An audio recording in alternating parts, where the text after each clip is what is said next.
ಬ್ರೇಕ್ನ ನಂತರ ಮನುಕುಲದ ಒಳಿತಿಗಾಗಿ ವಿಶೇಷ ನೇರ ಪ್ರಸಾರ ಕಾರ್ಯಕ್ರಮಕ್ಕೆ ಸ್ವಾಗತ. ವೀಕ್ಷಕರೇ, ಎಲ್ಲೋ ಒಂದು ಕಡೆ ಉದ್ಯೋಗ ಮಾಡ್ತಿರ್ತೀವಿ, ಸಂಬಳ ಸಾಕೋಗೋದಿಲ್ಲ, ಒಂದಷ್ಟು ಬಿಸ್ನೆಸ್ಸನ್ನು ಮಾಡಿ ಜೀವನವನ್ನು ಸಾಗಿಸೋಣ ಅನ್ನುವಂತಹ ಮನಸ್ಸಾಗುತ್ತೆ.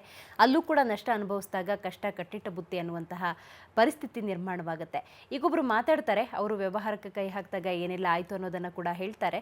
ಸದಾಶಿವನಗೌಡ ಪಾಟೀಲ್ ಅಂತ ಹೇಳಿ, ಬನ್ನಿ ಅವ್ರು ಏನು ಹೇಳ್ತಾರೆ ಕೇಳೋಣ. ನಾವು ಒಕ್ಕಲ್ತನದಿಂದ ಎಷ್ಟೇ ಪ್ರಾಫಿಟ್ ಬಂದ್ರೂ ದುಡ್ಡು ಉಳಿತಿರಲ್ಲ, ಖರ್ಚಾಗ್ತಿತ್ತು. ಅದಲ್ಲದೆ ನಮ್ಮದೊಂದು ಲಾರಿ ಇದೆ. ಲಾರಿಯಲ್ಲಿ ಎಷ್ಟೇ ಹುಟ್ಟಿರೂ ಅದ್ರದ್ದು ಅದಕ್ಕೆ ಇದಾಗಿ ನಮಗೆ ಭಾಳಿನ ಏನು ಲಾಭ ಸಿಗ್ತಿರ್ಲಿಲ್ಲ. ಮುಂಚೆ ದೊಡ್ಡ ದೊಡ್ಡ ಕೆಲಸ ಮಾಡಬೇಕಾದ್ರೆ ಕಠಿಣ ಆಗ್ತಿತ್ತು. ಲಕ್ಷಾಂತರ ರೂಪಾಯಿ ನಮಗೆ ಇನ್ಕಮ್ ಬಂದ್ರೂ ಅದು ಉಳಿತಿರಲಿಲ್ಲ, ಮತ್ತು ಶಾರ್ಟೇಜ್ ಅನಿಸ್ತಿತ್ತು. ಟ್ರಕ್ದಲ್ಲಿ ಉತ್ಪನ್ನ ಬಂದದ್ದು ಅಷ್ಟು ಕಷ್ಟ ಆಗಿ ಅದ್ರಾಗ ಏನು ಜಾಸ್ತಿ ಉಳಿತಿರಲಿಲ್ಲ. ಸರಳ ವಾಸ್ತು ಅಡಾಪ್ಟ್ ಮಾಡಿದ ನಂತರ ಟ್ರಕ್ದಲ್ಲಿಯೂ ದುಡ್ಡು ಉಳಿತಾ ಇದೆ. ಒಕ್ಕಲ್ತನದಲ್ಲಿ ಕಬ್ಬು ಪೀಕು ಅಥವಾ ಸೋಯಾಬೀನು ಎಲ್ಲ ನಮ್ಮದು ಚೆನ್ನಾಗಿ ಬಂದು ಸ್ವಲ್ಪ ಕೈಯಾಗ ದುಡ್ಡು ಉಳಿತಾ ಇದೆ. ಈ ಒಟ್ಟು ನಮಗೆ ತೃಪ್ತಿದಾಯಕ ನಡೀತಾ ಇದೆ ನೋಡ್ರಿ. ಆರ್ಥಿಕವಾಗಿ ನಾವು ತುಂಬ ಸಬಲರಾಗಿದ್ದೇವೆ. ಈಗ ಯಾರು ದೇನೇ ಕೊಡೋದಿಲ್ಲ, ಏನಿಲ್ಲ. ಧೂಮ್ಧಾಮ್ ಮದುವೆ ಮಾಡಿದ್ವಿ ಮಗನ, ಎಲ್ಲ ಸರಳ ಆಗಿದ್ದೀರಿ. ಇದಲ್ಲದೆ ನಾನು ಕೆಲಸ ಮಾಡ್ತಾ ಇರೋ ನಮ್ಮ ಸೊಸೈಟಿಯಲ್ಲಿ ಕೂಡ ತುಂಬ ಲಾಭ ಬರ್ತಾಯಿದೆ. ಕಮಿಟಿಯವರು ಖುಷಿ ಇದ್ದಾರೆ, ಅಲ್ಲಿ ನೌಕರದರು ಖುಷಿ ಇದ್ದಾರೆ. ಇದೆಲ್ಲ ನಮಗೆ ಸರಳ ವಾಸ್ತು ಪ್ರಭಾವ ಅನ್ನಿಸ್ತಾ ಇದೆ. ನನ್ನ ಹಾಗೂ ನನ್ನ ಕುಟುಂಬ ವರ್ಗದ ಸದಸ್ಯರಿಂದ ಚಂದ್ರಶೇಖರ್ ಗುರೂಜಿಯವರಿಗೆ ನನ್ನ ನಮಸ್ಕಾರಗಳು. ಇವ್ರ ಮಾತು ಕೇಳಿದ್ರೆ ಗುರುಜಿ, ಬರೀ ಅವರೊಬ್ಬರು ಸಂತೋಷ ಪಟ್ಟಿದ್ದಿಲ್ಲ, ಇಡೀ ಕುಟುಂಬದವ್ರ ಪರವಾಗಿ ಅಂತ ಹೇಳಬೇಕಾದ್ರೆ ಎಲ್ರಿಗೂ ಅದು ಎಷ್ಟು ತಾಗಿದೆ ಅನ್ನೋದು ಗೊತ್ತಾಗುತ್ತೆ. ಆ ವೈಬ್ರೇಷನ್ ಏನಂತೀರಿ ಗುರುಜಿ? ಒಂದು ಮನುಷ್ಯನ ಲಾಸ್ ಎಷ್ಟೋ ಸಲ ಒಂದು ದೊಡ್ಡ ದೊಡ್ಡ ಕಂಪ್ನಿ ನಡೆಸಿರ್ತಾರೆ. ನಿಜ. ಒಂದು ಮನುಷ್ಯನ ಇಂಪ್ಯಾಕ್ಟ್ ಎಷ್ಟು ಜನರ ಮೇಲೆ ಅವ್ರನ್ನ ರೂಢಿ ತರುವಷ್ಟು ಮಟ್ಟಿಗೆ ಹೋಗುತ್ತೆ. ಕರೆಕ್ಟಾ? ಈಗ ಅವತ್ತು ಅವರು ಹೇಳುವಂಥ ಖುಷಿ, ನಾನೊಬ್ಬರೆಲ್ಲ ನನ್ನ ಸೊಸೈಟಿಯಲ್ಲಿ ಎಲ್ಲರೂ ಖುಷಿ ಇದ್ದಾರೆ, ನಮ್ಮ ಕೆಲಸ ಉದ್ಯೋಗಿಗಳು ಖುಷಿ ಇದ್ದಾರೆ ಅಂತ ತಿಳ್ಕೊಂಡಂದು. ಯಾಕಂದ್ರೆ ಈ ಮನುಷ್ಯನ ಮೇಲೆ ಅವೆಲ್ಲ ಡಿಪೆಂಡ್ ಆಗಿರುತ್ತೆ. ಅಲ್ಲಿ ಅವ್ನ ನ್ಯೂನ್ಯತೆ ಇದ್ದಾಗ ಅಂತ ಒಂದು ಸಂದರ್ಭದಲ್ಲಿ ಅವ್ರು ಸರಳ ವಾಸ್ತುಕ್ಕೆ ಕಾಲ್ ಮಾಡಿ ಕರೆಸ್ಕೊಂಡಿದ್ದಂಥ. ಅಂದ್ರೆ ಅದನ್ನೊಂದು ಈಗ ಕ್ಲಿಯರಿಟಿ ಮಾಡಿದಾರಲ್ಲ, ಇದು ಒಂದು ಫ್ಯಾಮಿಲಿಗಲ್ಲ, ಇನ್ನೊಂದು 100 ಫ್ಯಾಮಿಲಿಗೆ ಸಹಿತ ಅದು ಅನುಕೂಲ ಮಾಡಿಕೊಡುವಂಥದ್ದು. ಯಾಕಂದರೆ ಅವ್ರು ಈಗ ಇಷ್ಟು ಬೆಳೆದಿದ್ದಾರಲ್ಲ, ಇನ್ನಷ್ಟು ಅವ್ರು ಸಾಕಷ್ಟು ಬೆಳೀತಾರೆ. ಸಾಕಷ್ಟು ಬೆಳೆದಂಗೆ ಅಷ್ಟೇ ಉದ್ಯೋಗಿಗಳು ಅವ್ರ ಜೊತೆ ಇರುವಂಥದ್ದು, ಅಷ್ಟೇ ಫ್ಯಾಮಿಲಿ ಅವ್ರ ಜೊತೆ ರೆಸ್ಪಾನ್ಸ್ ಆಗುವಂಥ ಚಾನ್ಸ್ ಬರುತ್ತೆ. ಅಷ್ಟೇ ಅವ್ರ ಮುಂದೆ ಆ ಒಂದು ಇದನ್ನು ಈ ಒಂದು ಅಡಾಪ್ಷನ್ ಕರೆಕ್ಟ್ ಮಾಡ್ಕೊಂಡು ಹೋಗಿದ್ದು ಅಂತಂದ್ರೆ ನಮ್ಮ ಸರಳವಾದ ಇನ್ನು ಅವ್ರು ಮುಂದಾದರೂ ಭಾಳ ಬೆಳೀತಾರೆ. ಅದಕ್ಕೆ ನಾನು ಇಲ್ಲಿ ಒಂದು ಸ್ಪಷ್ಟವಾಗಿ ಏನು ಹೇಳಬಯಸ್ತಾ ಇದ್ದೇನೆ ಅಂದರೆ, ನಂದು ಹಣಕಾಸಿನಲ್ಲಿ ತೊಂದರೆ ಇದೆ, ಸಾಲ ಆಗ್ತಾ ಇದೆ, ಲಾಸ್ ಆಗ್ತಾ ಇದೆ ಅನ್ನೋದು ಕಣ್ಣಿಗೆ ಕಾಣ್ಬಿಡುತ್ತೆ. ಅದನ್ನು ಬೇರೆಯವ್ರು ಹೇಳಬೇಕಾಗಿಲ್ಲ. ಇವತ್ತು ನಾವು ಒಂದು ಬಿಸ್ನೆಸ್ ಶುರು ಮಾಡಿನ ಅಂದ್ರೆ ಒಂದು 6 ತಿಂಗಳಲ್ಲಿ ಅದ್ರ ಹಣೆ ಬರ ಗೊತ್ತಾಗತ್ತೆ. ಅದು ಏನು ನಾವು ಹಾಕಿದ್ದ ಹಣ ಬಂತೋ ಇಲ್ಲೋ, ಬರ್ತತೋ ಇಲ್ಲೋ, ಅಥವಾ ಇನ್ನೂ ತರಬೇಕಾಗತ್ತೋ, ಅಥವಾ ಸಾಲಾಗಿ ಉಳಿಯಾಕತ್ತೋ, ಅಥವಾ ಬ್ಯಾಂಕಿಂದ ನಾನು ಲೋನ್ ಕಟ್ಟಾಕತ್ತೀನೋ ಇಲ್ಲೋ ಗೊತ್ತಾಗ್ಬಿಡುತ್ತೆ. ಅಷ್ಟಾಯ್ತಂದ್ರೆ ಪ್ರತಿಯೊಬ್ಬರು ಅದನ್ನು ಎಚ್ಚೆತ್ತುಕೊಳ್ಬೇಕು. ಅಂದ್ರೆ ಅವ್ರ ಮನೆ ಮತ್ತು ಉದ್ಯೋಗ ಸ್ಥಳ ಅವ್ರಿಗೆ ಸಪೋರ್ಟ್ ಮಾಡ್ತಾ ಇಲ್ಲ. ಇಮಿಡಿಯೇಟ್ ಅದ್ರ ಬಗ್ಗೆ ಒಂದು ಪರಿಶೀಲನೆ ಮಾಡಿಸಿ ಮುಂದಿನ ಒಂದು ಕ್ರಮವನ್ನು ತೆಗೆದುಕೊಂಡದ್ದಾತಂದ್ರೆ ಅವರೊಂದು ದೊಡ್ಡ ಹೊರೆಯಾಗುವಂಥದ್ದು ಸಾಲ ಅಲ್ಲಿಗೆ ನಿಂದಿರುತ್ತೆ. ಅಷ್ಟೇ ಅಲ್ಲ, ಮುಂದೆ ಅದನ್ನು ಆ ಸಾಲದಕ್ಕಿಂತನೂ ಹೊರಗೆ ಅವರು ಪೂರಾ ರೀತಿ ಪ್ರಾಫಿಟ್ದಲ್ಲಿ ಆಗಲಿ, ಸಾಕಷ್ಟು ಲಾಭ ಗಳಿಸೋದ್ರಲ್ಲಾಗಲಿ, ಈಗೇನು ಅವ್ರು ಹೇಳಿದಾರಲ್ಲ ಪಾಟೀಲ್ರು, ಅವ್ರಿಗೈತೆನ ಸಾಕಷ್ಟು ಇವತ್ತು ಲಕ್ಷಗಟ್ಟಲೆ ಜನ ಸರಳ ವಾಸ್ತುವನ್ನು ಅಳವಡಿಸ್ಕೊಂಡು ಅವ್ರು ತಮ್ಮ ಅಂತರಾಳದ ಖುಷಿಯನ್ನು ಹೇಳ್ಕೊಂಡಿದ್ದಾರೆ.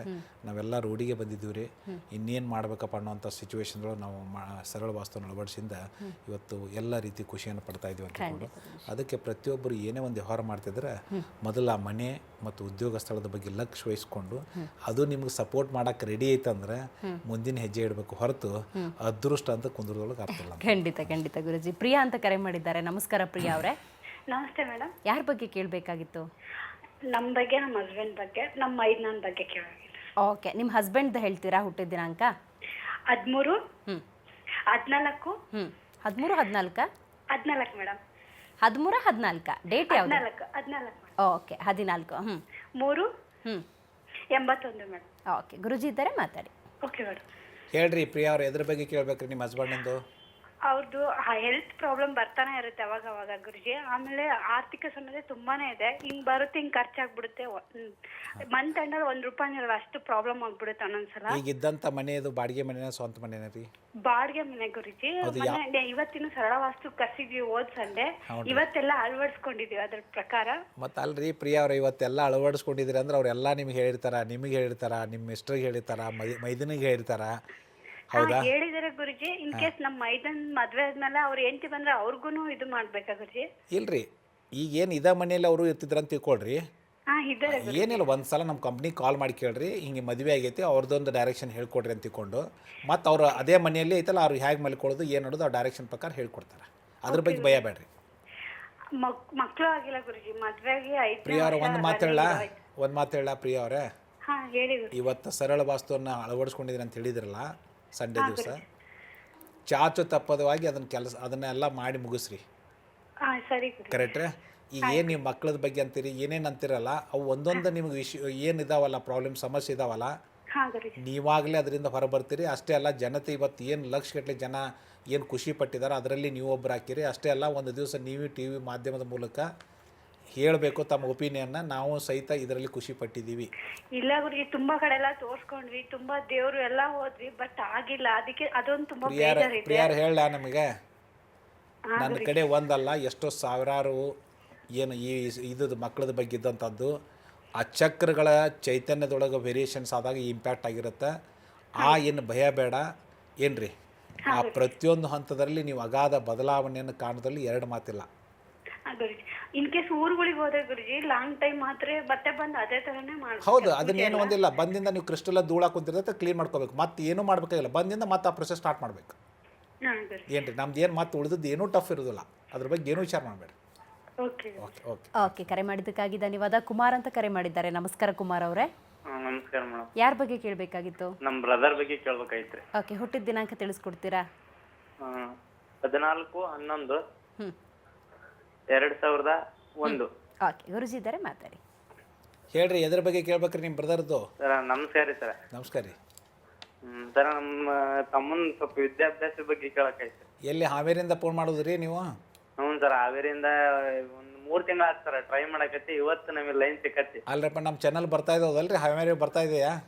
ಬರ್ತಾ ಇದೆ ಸರ್. ಈಗ ನಾವು ಟಿವಿ ವಾಲ್ಯೂಮ್ ಕಮ್ಮಿ ಮಾಡ್ಕೊಂಡು ನಿಮ್ಮ ಎದುರಿಗೆ ಮಾತಾಡಕತ್ತೀವಿ. ಓಕೆ ಅಲ್ಲ ಬರ್ತಾ ಇದೆ, ಬಟ್ ಹಾವೇರಿಯಲ್ಲಿ ಭಾಳ ಜನ ಬರ್ತಾ ಇಲ್ಲ ಅಂತ ಹೇಳಿದ್ರು. ಅಲ್ಲಿ ಅವರು ಏನೋ ನೆಟ್ವರ್ಕ್ದವ್ರು ಏನೋ ಮಾಡಿಲ್ಲ ಅಂತ ತಿಳ್ಕೊಂಡು ಹೇಳ್ತಿದ್ರು, ಅದಕ್ಕೆ ಕೇಳಿದ್ದೆ ನಾನು ನಿಮಗೆ. ಸರ್, ಈಗೇನು ಬರಕತ್ತೆಲ್ಲ ಭಾಳ ಜನ ಸರ್, ಸ್ವಲ್ಪ ಕಟ್ ಬರೋದು ಈಗ ಒಳ್ಳೆ ಕ್ಲಿಯರ್ ಬರ್ತಾ ಇದೆ ಸರ್. ಕ್ಲಿಯರ್ ಬರ್ತಾ ಇದೆ ಅಲ್ರಿ? ಹ್ಞೂ ಸರ್. ಆಯ್ತು, ಒಳ್ಳೇದಾತ್ರಿ. ಈಗ ನಿಮ್ಮ ತಮ್ಮನ ಬಗ್ಗೆ ಏನು ಕೇಳ್ಬೇಕಾಯ್ತು ಅವ್ರಿಗೆ?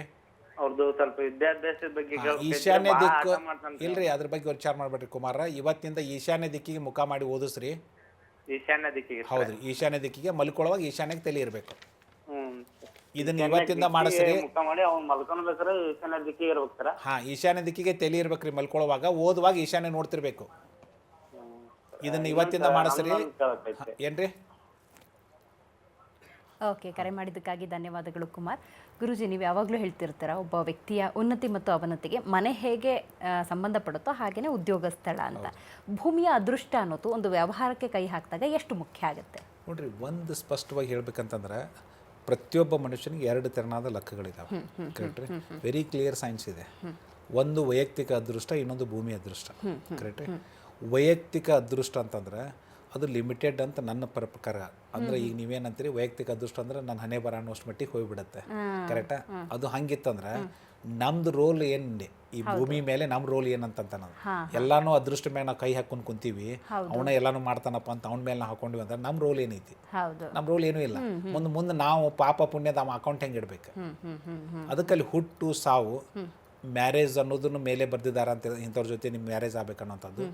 ಮುಂದೆ ಹಿಂದಿನ ಒಂದು ಕರ್ಮದಲ್ಲಿ ನಾವೊಂದು ಏನೋ ಕೆಟ್ಟ ಕೆಲಸ ಆಗಲಿ ಇದಾಗಲಿ ಅದನ್ನು ಈಗೊಂದು ಅನುಭವಿಸ್ಬೇಕು ಅನ್ನೋಷ್ಟು ಮಟ್ಟಿಗೂ ಅದೊಂದು ಇರುವಂಥದ್ದು ನನ್ನ ಪ್ರಕಾರ. ಇದು ಅಷ್ಟೇ ಸೀಮಿತ ಆಗಿದೆ ಪರ್ಸನಲ್ ಲಕ್ಕಿಗೆ, ವೈಯಕ್ತಿಕ ಅದೃಷ್ಟಕ್ಕೆ. ರೆಸ್ಟ್ ಆಫ್ ಥಿಂಗ್ಸ್ ಐತಲ್ಲ, ಭೂಮಿ ಅದೃಷ್ಟ ಮೇಲೆ ನಡೆಯುತ್ತೆ. ಭೂಮಿ ಅದೃಷ್ಟ ಅಂದ್ರೆ ನಾವು ಎಲ್ಲಿ ವಾಸ ಮಾಡ್ತೀವಿ, ಎಲ್ಲಿ ಕೆಲಸ ಮಾಡ್ತೀವಿ, ಅವೆರಡೂ ನಮ್ಮ ಮೇಲೆ ದಿನನಿತ್ಯ ನಮ್ಮ ಮೇಲೆ ಪ್ರಭಾವನ ಬೀರುವಂಥದ್ದು. ಕರೆಕ್ಟ್? ಇದು ಬಹಳ ಮುಖ್ಯವಾದಂಥದ್ದು. ಇನ್ನು ಭೂಮಿಯ ಅದೃಷ್ಟ ನಾವು ಅದನ್ನು ಮೊದಲು ಕ್ಲಿಯರ್ ಮಾಡ್ಕೊಂಡ್ವಿ ಅಂತ ತಿಳ್ಕೊಳ್ರಿ. ಯಾಕಂದ್ರೆ ವೈಯಕ್ತಿಕ ಅದೃಷ್ಟ ನಮ್ಮ ಕೈಯಲ್ಲಿ ಇಲ್ಲ.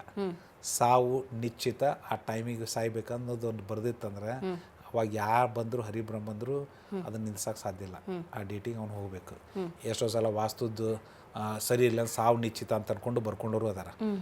ಆ ಸಾವಿಗೆ ವಾಸ್ತುವಿಗೆ ಏನೂ ಸಂಬಂಧ ಇಲ್ಲ. ಯಾವನ್ನ ಮನುಷ್ಯನ ಒಂದು ಸಾವಿನ ಒಂದು ಡೇಟ್ ಫಿಕ್ಸ್ ಆಗುತ್ತೋ ಅದು ಡೇಟಿಗೆ ಅವನು ಹೋಗಲೇಬೇಕು. ಅದು ವಾಸ್ತುವಿನಿಂದ ಸತ್ತ ಅಥವಾ ವಾಸ್ತುವಿಗೆ ಅದು ಕನೆಕ್ಟ್ ಮಾಡೋರು ಮೂರ್ಖತನದ ಪರಮಾವಧಿ. ಅದು ಇದರಲ್ಲಿ ಪ್ರಶ್ನೆ ಇಲ್ಲ. ಅದಕ್ಕೆ ಇಲ್ಲಿ ಆ ಒಂದು ಭೂಮಿಯ ಅದೃಷ್ಟನ ಪ್ರತಿಯೊಬ್ಬರು ತನ್ನ ಮನೆ ಮತ್ತು ತನ್ನ ಉದ್ಯೋಗ ಸ್ಥಳದ ಬಗ್ಗೆ ಲಕ್ಷ್ಯ ವಹಿಸ್ಬಿಟ್ರೆ ಆ ಭೂಮಿಯ ಅದೃಷ್ಟನ ತನ್ನ ಕೈಯಲ್ಲಿ ಹಿಡ್ಕೊಂಡಾಗತ್ತೆ ಮುಷ್ಟಿಯಲ್ಲಿ. ಓಕೆ ಓಕೆ ಹಾಂ ಹಾಂ ಈ ನಾವು ಸರಳ ವಾಸ್ತುವನ್ನು ಅಳವಡಿಸೋದಂದ್ರೆ ಭೂಮಿಯ ಅದೃಷ್ಟವನ್ನು ಕೈಯಾಗಿ ಹಿಡ್ಕೊ ಮೊದಲು. ನಿನ್ನ ಕೈಯಲ್ಲಿ ಏನೈತೆ ಅದನ್ನು ಹಿಡ್ಕೊ. ವೈಯಕ್ತಿಕ ಅದೃಷ್ಟ ನಿನ್ನ ಕೈಯಲ್ಲಿ ಇಲ್ಲ, ಬಿಟ್ಟು ಬಿಡು ಅದನ್ನು. ಕರೆಕ್ಟ್ ರೀ. ಇಲ್ಲಿ ಭೂಮಿ ಅದೃಷ್ಟನ ಕೈಯಾಗಿ ಹಿಡ್ಕೊಂಡಂದ್ರೆ ರೈಟಿಂಗ್ನಲ್ಲಿ ಕೊಡ್ಬೋದು. ಅವನು ಒಂದು ಸಲ ಭೂಮಿ ಅದೃಷ್ಟನ ಕೈಯಾಗಿ ಹಿಡ್ಕೊಂಡಂದ್ರೆ ಕೈಯಾಗಿ ಹಿಡ್ಕೊಳ್ಳೋದಂದ್ರೆ ಅವ್ರ ಮನೆಗೆ ಸರಳ ವಾಸ್ತು ಆಗುತ್ತೆ, ಅವನ ಆಫೀಸಿಗೆ ಆಗುತ್ತೆ. ಅವಾಗ ಯಾವುದೇ ರೀತಿ ಅವನ ಸಾಲದಲ್ಲಿ ಆಗಲಿ ಯಾವುದೇ ರೀತಿ ಲಾಸ್ದಲ್ಲಿ ಆಗಲಿ ಅನ್ನುವಂಥ ಚಾನ್ಸೇ ಬರಲ್ಲ. ಮುಂದೆ ಒಂದೇ ಅಲ್ಲ, ಸಮಸ್ಯೆ ಜೀವನಕ್ಕೆ ಸಂಬಂಧಪಟ್ಟಂಥ ಸಮಸ್ಯೆಗಳಲ್ಲಿ ಆರೋಗ್ಯ ತಗೋರಿ, ಹಣಕಾಸು ತಗೋರಿ, ಮಕ್ಕಳ ಅಭ್ಯಾಸ ತಗೋರಿ, ಮ್ಯಾರೇಜ್ ತಗೋರಿ, ನೇಮ್ ಆ್ಯಂಡ್ ಫೇಮ್ ತಗೊಳ್ರಿ, ಇವ್ಯಾವೂ ಸಮಸ್ಯೆ ಅವನಿಗೆ ಇರೋದಿಲ್ಲ. ಯಾಕಂದ್ರೆ ಸಪೋರ್ಟ್ ಮಾಡ್ತಾರೆ. ಆದರೆ ಈಗ ಕೆಲವೊಂದು ನೀವೇ ಕಳೆದ ಎಪಿಸೋಡಲ್ಲಿ ಅಥವಾ ನಾವು ಯಾವಾಗಲೂ ಹೇಳ್ತಾ ಇರ್ತೀವಿ, ಈ ಭೂಮಿ ಅಥವಾ ಜಮೀನಿಗೆ ವಾಸ್ತು ಮಾಡುವಂತಹ ಪದ್ಧತಿ ಇಲ್ಲ, ಕೆಲವೊಬ್ಬರು ಅದರಿಂದ ಮೋಸ ಮಾಡ್ತಿದ್ದಾರೆ ಅಂತ. ಬಟ್ ನಾವಿಲ್ಲಿ ಜನರಿಗೆ ಬರೋ ಕನ್ಫ್ಯೂಷನ್ನ ಕೇಳ್ತಾ ಇದ್ದೀನಿ, ಅದನ್ನು ಕ್ಲಿಯರ್ ಮಾಡಿದ್ರೆ ಮೋಸ್ಟ್ಲಿ ಜನಕ್ಕೂ ಕ್ಲಾರಿಟಿ ಸಿಗುತ್ತೆ. ಭೂಮಿ ಅದೃಷ್ಟ ಅಂತಂದ್ರೆ ನೆಲದ ಅದೃಷ್ಟ ಅಲ್ಲ, ಭೂಮಿ ಅನ್ನೋದಕ್ಕೆ ಭೂಮಿ ಅದೃಷ್ಟ ಅನ್ನೋದಂತಂದ್ರೆ ನಾ ಎಲ್ಲಿ ಇರ್ತೀವೋ ಅಂತಂದ್ರೆ ಯಾವ ಮನೆಯಲ್ಲಿ ಇರ್ತೀವೋ, ಎಲ್ಲಿ ವಾಸ ಮಾಡ್ತೀವೋ ಆ ಮನೆ ಸಂಬಂಧಪಡುವಂಥದ್ದು, ಹೊರತು ಹೊರಗಿನ ಜಾಗ ಅಲ್ಲ, ಕಾಂಪೌಂಡಿನ ಜಾಗ ಅಲ್ಲ. ಮನೆ ಮುಖ್ಯದವ್ರು ಹೊರಗೆ ಹೋದ್ರೆ ಅದು ಯಾವುದೇ ರೀತಿ ಮನುಷ್ಯನ ಮೇಲೆ ಏನೂ ಪರಿಣಾಮ ಇರೋದಿಲ್ಲ. ಮುಖ್ಯ ದ್ವಾರದಿಂದ ಒಳಗಡೆನ ಏನಿರೋದು ಸಮಸ್ಯೆ, ಆ ಸಮಸ್ಯೆಗೂ ಪರಿಹಾರ ಇರೋದು ಒಳಗಡೆನ. ಹಾಗೆ ಉದ್ಯೋಗ ಸ್ಥಳಕ್ಕೂ ಹೋದಾಗನು ಆ ಮುಖ್ಯ ದ್ವಾರದ ಉದ್ಯೋಗ ಸ್ಥಳದ ಒಳಗೆ ಹೋದಿ ಅಂತ ಅಲ್ಲಿಂದನ ಪ್ರಾಬ್ಲಮ್ ಆಗೋದು, ಅಲ್ಲಿಂದ ಸೊಲ್ಯೂಷನ್ ಒಳಗನೆ ಇರುತ್ತೆ. ಈಗ ಒಬ್ಬ ರೈತನಿಗೆ ಉದ್ಯೋಗ ಸ್ಥಳ ಅಂದ್ರೆ ಭೂಮಿ ಆಗ್ಬಿಡತ್ತಲ್ಲ ಅಂತ. ಉದ್ಯೋಗ ಸ್ಥಳ ಅನ್ನುವಂಥದ್ದು ಬರೋದಿಲ್ರಿ. ಆ ಉದ್ಯೋಗ ಸ್ಥಳ ಅಂದ್ರೆ ಒಂದು ಕಟ್ಟಡ ಆಗಿರ್ಬೇಕು, ಭೂಮಿ ಅಲ್ಲ. ಕರೆಕ್ಟ್. ಅವ್ನು ವ್ಯವಸಾಯ ರೈತವ, ಬಟ್ ಮನಿನ ಅವ್ನಿಗೆ 100% ಆಗಿಬಿಡುತ್ತೆ. ಯಾಕಂದ್ರೆ ನಾವು ದಿನನಿತ್ಯ ಅಲ್ಲೇ ಬರೋದು, ಅಲ್ಲಿ ಕೆಲಸ ಮಾಡ್ಕೊಂಡು ಅಲ್ಲಿ ಹೋಗ್ತಾನ ಅಂತ ತಿಳ್ಕೊಳ್ರಿ. ಅದೇ ಒಂದೆಡೆ ಅದೇ ರೈತ ತನ್ನ ಒಂದು ಬಂದಂಥ ಬೆಳೆಯನ್ನ ಅವನು ಮಾರುವಂಥದ್ದು ಸಿಸ್ಟಮ್ ಇಟ್ಕೊಂಡಿದ್ದ, ಒಂದು ಏನೋ ಒಂದು ಮತ್ತೊಂದು ಅಂಗಡಿ ಮಳಿಗೆ ಮಾಡ್ಕೊಂಡಿದ್ದ ಅಂದ್ರೆ ಅದು ಬಹಳ ಮುಖ್ಯವಾದಂಥದ್ದು. ಮಳಿಗೆ ಇರಲಿಲ್ಲ ಅಂದ್ರೆ ಒಬ್ಬ ರೈತನಾಗಿ ಹೊಲಗೆ ಕೆಲಸ ಮಾಡ್ತಾನೆ. ಹೊಲಕ್ಕೆ ಏನು ವಾಸ್ತು ಜರೂರಿ ಇಲ್ಲ. ವಾಸ್ತು ಹೊಲಕ್ಕೆ ಮಾಡಿಸ್ಕೋಬೇಕಂತ ಎಷ್ಟೋ ಲಕ್ಷ ರೊಕ್ಕ ಇಸ್ಕೊಂಡು ವಾಸ್ತು ಮಾಡ್ತೀವಿ ಅಂತ ತಿಳ್ಕೊಂಡು ಮಾಡಿದವರು ಅದಾರ ಅಂತ ಹೇಳಿದ್ರ. ಅದು ಸುಮ್ಮನೆ ಜನರಿಗೆ ಒಂದು ತಪ್ಪು ಕಲ್ಪನೆ ಕೊಟ್ಟು ಈ ರೀತಿ ಹೋದಂಥದ್ದು ಅಂತ. ಓಕೆ ಗುರುಜಿ, ಮಾತಾಡ್ತೀನಿ. ಸಾವಿತ್ರಿ ಅಂತ ಕರೆ ಮಾಡಿದ್ದಾರೆ. ನಮಸ್ಕಾರ ಸಾವಿತ್ರಿ ಅವರೇ. ನಮಸ್ಕಾರ ಮೇಡಮ್. ಓಕೆ, ಯಾರ ಬಗ್ಗೆ ಕೇಳಬೇಕಾಗಿತ್ತು? ನಮ್ಮ ಮಗನ ವಿದ್ಯಾಭ್ಯಾಸದ ಬಗ್ಗೆ ಕೇಳಬೇಕಾಗಿತ್ತು. ಹುಟ್ಟಿದ ದಿನಾಂಕ ತಿಳಿಸ್ಕೊಡ್ತೀರಾ? 10/5/2007.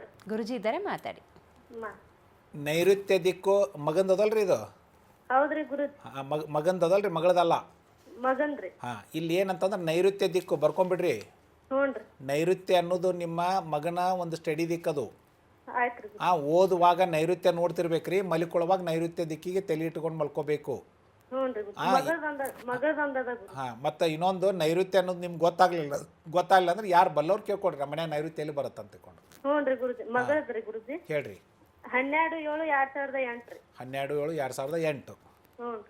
ಇಲ್ಲಿ ಏನು ಬರುತ್ತಂತಂದ್ರೆ ಅವಳದು ಈಶಾನ್ಯ ದಿಕ್ಕು ಸ್ಟಡಿ ದಿಕ್ಕಾಗತ್ತೆ. ಈಶಾನ್ಯ ದಿಕ್ಕು. ಈ ಒಂದು ನೈಋತ್ಯ, ಅವಳದು ಈಶಾನ್ಯ. ಎರಡು ನೆನ್ಪಿಟ್ಕೋಬೇಕ್ರಿ, ಮರಿಬೇಡ್ರಿ. ಮತ್ತು ಇವು ಎರಡನ್ನ ಫಾಲೋ ಮಾಡಿದ್ದಾತಂದ್ರೆ ಮಗನೂ ಒಳ್ಳೆ ರೀತಿ ಹೊಕ್ಕನ, ಮಗಳೂ ಒಳ್ಳೆ ಮಾರ್ಕ್ಸನ್ನು ತೆಗೆದುಕೊಳ್ತಾರ ಸ್ಟಡಿ ಒಳಗೆ. ನೆನ್ಪಿಟ್ಕೊಳ್ರಿ, ಬರ್ಕೊಂಡ್ಬಿಡ್ರಿ, ಅಲ್ಲಿ ಮರಿಬೇಡ್ರಿ ಮತ್ತೆ. Okay okay. ವೀರೇಶ್ ಅಂತ ಕರೆ ಮಾಡಿದ್ದಾರೆ. ನಮಸ್ಕಾರ ವೀರೇಶ್ ಅವರೇ. ಯಾರ ಬಗ್ಗೆ ಕೇಳಬೇಕಾಗಿತ್ತು ವೀರೇಶ್ ಅವರು? ಮೇಡಮ್ ನಮ್ಮ ಬಗ್ಗೆ ಕೇಳ್ತೀವಿ. ಓಕೆ, ಹುಟ್ಟಿದ ದಿನಾಂಕ ತಿಳಿಸ್ಕೊಡ್ತೀರಾ? 21/7/1988. ಓಕೆ, ಗುರುಜಿ ಇದ್ದಾರೆ, ಮಾತಾಡಿ. ಹೇಳ್ರಿ ವೀರೇಶ್ ಅವರೇ. ನಮಸ್ಕಾರ ಗುರುಜಿ. ನಮಸ್ಕಾರ ರೀ. ನಾವು ಬಾಗಲಕೋಟೆ ಸರ್, ಅಲ್ಲೇ ಜಂಪಂಡಿ ತಾಲೂಕು. ಹೌದಲ್ರಿ? ಬೆನ್ನಿಯವರು ಅಂತೇಳಿ. ನಮ್ಮದು ಬಾಗಲಕೋಟ್ರಿ. ಅದೇ ಕೇಳಿದೆ, ನೋಡ್ತಾ ಇರ್ತೀನಿ ರೀ ಡೈಲಿ ಟಿವಿ. ಲೈವ್ ಸಿಗ್ತಾ ಇಲ್ಲ ನಮಗೆ. ಹೆಂಗೆ ಅನಿಸ್ತಾ ಇದೆ ರೀ ಚಾನಲ್ ಬಗ್ಗೆ ಅಭಿಪ್ರಾಯ? ಭಾಳ ಕೇಳಿದ್ದೀನಿ ರೀ. ಆಲ್ರೆಡಿ ನಮ್ಮ ಬ್ರದರ್ ಮನೆಗೆ ಒಂದು ಗಾಳ ವಾಸ್ತು ಇದನ್ನ ಮಾಡ್ತಿದ್ದೀವಿ ರೀ. ಮಾಡಿಸಿದಾರೆ, ಚೇಂಜ್ ಕಂಡಿದ್ದಾರೆ ರೀ ಅವರು? ಚೇಂಜ್ ಕಂಡಿದ್ದಾರೆ ಇಲ್ರಿ? ಮತ್ತು ಸರಳ ವಾಸ್ತು ಮಾಡಿಸಿಂದ? ಮಾಡ್ತಿದಾರೆ. 10,000 ಕೊಟ್ಟ ಇದನ್ನದು ಮನ್ಯಾಗ ಇದನ್ನ ಹಾಕ್ತಿದಾರೆ. ಹ್ಞೂ ರೀ. ಅದಕ್ಕೆ ನಮ್ಮ ಬಗ್ಗೆ ಅದು ಕೇಳ್ಬೇಕಾಯ್ತು. ಹೇಳ್ರಿ ನಿಮ್ಮ ಡೇಟ್ ಆಫ್ ಬರ್ತ್ ಹೇಳ್ರಿ. 21/7/1988. 88. ಹ್ಞೂ. ಇಲ್ಲಿ ಏನು ಬರ್ತದೆ, ದಕ್ಷಿಣ ದಿಕ್ಕು ಅತಿ ಶ್ರೇಷ್ಠವಾದದ್ದು ರೀ ವೀರೇಶ್ವರ್ ನಿಮಗೆ. ದಕ್ಷಿಣ ರೀ? ಹೌದು. ಅಂದ್ರೆ ಜಾಬ್ದು ಇದನ್ನ ಸರ್ಚ್ ಮಾಡ್ತಾನೆ, ಗೌರ್ಮೆಂಟ್ ಜಾಬ್ ಇದೆ. ಅದಕ್ಕೆ ಒಂದು ನೋಡ್ರಿ, ದಕ್ಷಿಣ ದಿಕ್ಕನ್ನ ಶ್ರೇಷ್ಠವಾದದ್ದು, ಉತ್ತರ ಒಳ್ಳೆಯದು, ಪೂರ್ಣ ಒಳ್ಳೆಯದು. ಏನೇ ಕೆಲಸ ಮಾಡೋದು ದಕ್ಷಿಣಕ್ಕೆ ಮುಖ ಮಾಡಿ ಕೆಲಸ ಮಾಡಬೇಕು, ಮಲಿಕೊಳ್ಳೋ ದಕ್ಷಿಣಕ್ಕೆ ತಲೆ ಇರಬೇಕು. ಇದು ನಿಮ್ಮ ಇಂಡಿವಿಜುವಲ್ ಚೇಂಜಸ್ ಗೊತ್ತಾಗುತ್ತೆ. ಅದೇ ರೀತಿ ಆ ಮನಿನೂ ಸಪೋರ್ಟ್ ಮಾಡಬೇಕಾಗುತ್ತೆ ವೀರೇಶ್ವರ್ ನಿಮಗೆ. ಆ ಮನಿ ಸಪೋರ್ಟ್ ಮಾಡಿದ್ರೆ ನೀವೇನು ಅನ್ಕೋತೀರೋ ಅದು ಆಗಲಿಕ್ಕೆ ಅದು ಭಾಳ ಇಂಪಾರ್ಟೆಂಟ್ ಆಗುತ್ತೆ. ಯಾಕಂದ್ರೆ every day, every minutes, every seconds ಆ ಮನಿ ನಿಮ್ಮ ಮೇಲೆ ಪ್ರಭಾವ ಬೀರುತ್ತಿರುತ್ತೆ. ಅದನ್ನು tuning ಮಾಡ್ಕೊಳ್ಳೋಂಥದ್ದಲ್ಲ, channelising the proper energy. ಆ ಒಂದು ಸಿಸ್ಟಮನ್ನು ನಮ್ಮಲ್ಲಿ ಸರಳ ವಾಸ್ತುನ ವೈಜ್ಞಾನಿಕವಾಗಿ ಮಾಡಿಕೊಡುವಂಥದ್ದು. ಅದನ್ನೊಂದು ನೀವು ಕ್ಲಿಯರಿಟಿ ಆತಂದ್ರೆ ಇದಾಗುತ್ತೆ. ಇಲ್ಲಾಂದ್ರೆ ಈ ಡೈರೆಕ್ಷನ್ ಫಾಲೋ ಮಾಡಿ ನೋಡಿರಿ, ಅದರಿಂದ ಚೇಂಜಸ್ ಗೊತ್ತಾಗುತ್ತೆ ನಿಮಗೆ. ಓಕೆ, ಕರೆ ಮಾಡಿದ್ದಕ್ಕಾಗಿ ಧನ್ಯವಾದ. ವೀಕ್ಷಕರೇ, ನೀವು ಸರಳ ವಾಸ್ತು ಸೇವೆಯನ್ನು ಅಳವಡಿಸ್ಕೊಳ್ಬೇಕು ಅಂತ ಹೇಳಿದ್ರೆ 9448286755 9448286756ಗೆ ಕರೆ ಮಾಡಿ. ಹಾಗೆ ವೆಬ್ ವಿಳಾಸವನ್ನು ನೋಟ್ ಮಾಡ್ಕೊಳ್ಳಿ. www.saralvastu.comಗೆ ಲಾಗಿನ್ ಆದರೆ ಸಾಕು, ನಿಮಗೆ ಒಳ್ಳೆಯ ಹಾಗೂ ಕೆಟ್ಟ ದಿಕ್ಕುಗಳ ಬಗ್ಗೆ ಉಚಿತವಾಗಿ ಮಾಹಿತಿ ಸಿಗುತ್ತೆ. ಈಗ ಕಾರ್ಯಕ್ರಮದಲ್ಲಿ ಮತ್ತೊಂದು ವಿರಾಮ.